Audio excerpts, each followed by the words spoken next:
This is 7 News. Tonight, the man they called the Blade Runner arrested over his girlfriend's shooting death. Stadium switch. Mark McGowan's big punt. His plan to keep football in Subi. It's a no-brainer that is the right location. A Perth driver seriously injured, a brick hurled through her windscreen. And a surge in animal rescues leaves the RSPCA at breaking point. From the studios of 7 Perth, Rick Arden and Susanna Carr. Good evening. We begin tonight with breaking news. Police have surrounded a home in the northern Perth suburb of Craigie, where it's been reported a man has locked himself inside and may be armed. Kate Smithers, how are police handling this emergency? So good evening. TRG and police negotiators have been at the home for about 2 hours. They believe the man has a firearm. Now, it began just after 3 this afternoon. Residents say they called police to report a fire in the man's backyard. When police arrived, they say they believe they heard a gunshot. That's when the TRG were called. Now, from what we understand, the man is 21 years old. He lives in the home, but it's unclear if anyone else is inside with him. Now, police have locked off much of Mayflower Crescent. People in that area have been told to stay inside their homes. There are residents at the other end of the street where I'm standing. Now, they say their children are in the home next door to where this man lives, but they can't get to them. I'll have more on this developing story as it unfolds. Rick. Thanks, Kate. And there's a developing story out of South Africa tonight. The world's most famous Paralympian, Oscar Pistorius, known as the Blade Runner, has been arrested for allegedly shooting dead his girlfriend. It's understood the 26-year-old may have thought she was a burglar in what could have been a Valentine's Day surprise gone wrong. The Labor Party is taking a political gamble that football fans would prefer to see the home of football stay in Subiaco.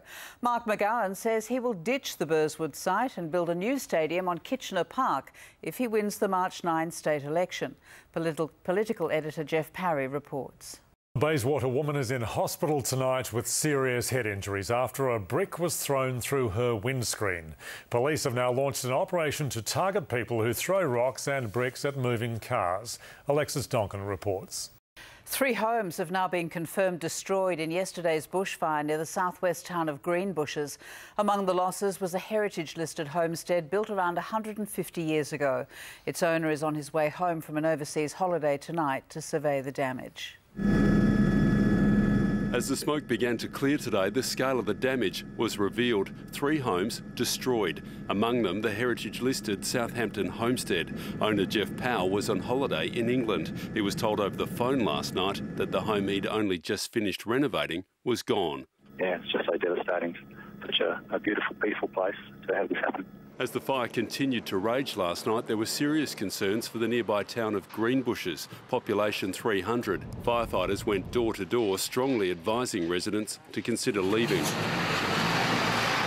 But overnight came a cool change. Strong winds that were forecast also didn't eventuate. It was the break firefighters needed to win back control. We're not out of the woods, obviously. Lots of things could go wrong, but we're sort of quietly confident that in the next 2 days at least we'll have a pretty solid line around this fire. For every home that's been lost, there's plenty more that we can see from up here that have somehow survived. No apparent rhyme nor reason for it, just good work by firefighters and a big amount of luck.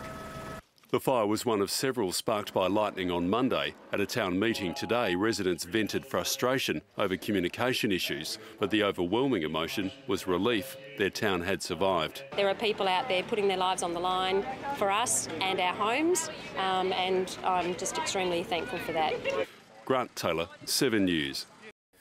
Pope Benedict XVI has received an extraordinary send-off at his final public mass. 7 reporter Chris Reason was at St Peter's Basilica in Rome for what was an emotional farewell for thousands of Catholics. It might be Valentine's Day, but it's not all chocolates and roses. Several West Australians have revealed how chasing romance cost them thousands, and they say it could happen to anyone. Let's go back now to that siege emergency that's unfolding in Craigie. Kate Smithers is there. Kate, what's the latest? Rick, negotiations are still continuing here in Craigie.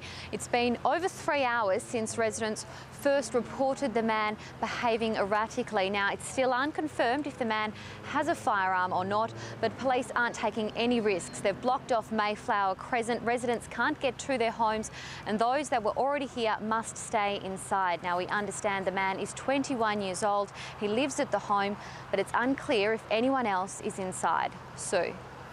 Thanks, Kate. The parents of an Atwell toddler who died after a TV toppled onto her say they don't believe that was what killed her.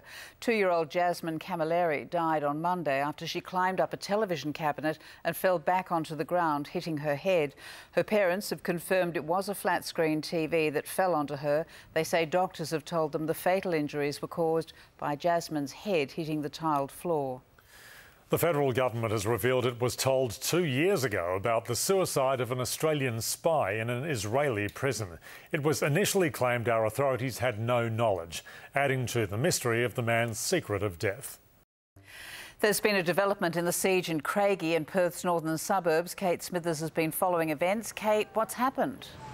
So the TRG have moved in closer. There is some movement behind me. TRG officers are directly in front of the home where they're negotiating with a 21-year-old man inside. We are yet to see that man leave the house. Now, police originally reported the man had a firearm. That's still unconfirmed. I'll bring you more information as it comes to hand. Rick. Thanks, Kate. That's all from 7 News for now. Happy Valentine's Day and thanks for joining us. We'll have updates later. Now here's Monica with Today Tonight.